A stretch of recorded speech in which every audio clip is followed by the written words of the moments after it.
To us, it's tremendously important because it's the next step that we have been taking now in our e-roadmap. You might recall that we started in 2018 with the city. Now we move into the next segment to electrify the segment. And along with that, it just proves that the electrification of the people transportation sector is possible. Now, alongside with that, you need obviously charging infrastructure. There we have to invest also a bit more. From a general point of view, we do our step and set impulses by also moving into public charging. So this vehicle is extremely important to our total roadmap. We believe that timing is of the essence because you can do technically whatever you want, but if the product then in the end is not able to be operated, then it's actually not serving the cause. So consequently, we very much look at the steps that are taken in order to cater for the charging of vehicles in order to move into the next segment. Now, with our approach here, going into the public charging, we want to set the impulse really that the next segment is possible to be electrified because customers are asking us, and we will be providing at least a decent part of that charging possibility.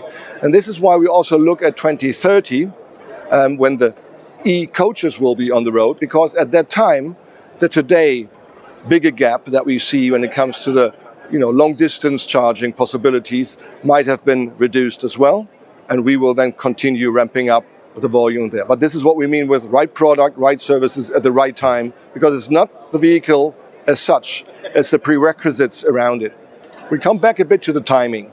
You know that we have certain targets to achieve when it comes to CO2 reductions in Europe.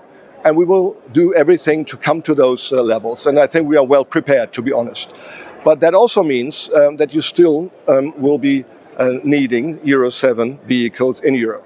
Now, having said that we still have high-end technology on the Euro 7 side. We do have really great steps taken on the battery side. There will be the next step once the hydrogen is going to be available and also from a cost positioning attractive, because it also needs to be catering the whole demand for ZEV related topics. And for that, it's not an either or question, it's an and question. So it's battery and hydrogen, just in a different timing. I mean, you're completely right. The pandemic really gave trouble sometimes to our industry overall.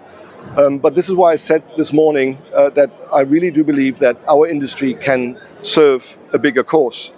We have really CO2 reduced vehicles already today, even with the diesel. We have approachable products, everybody can use it.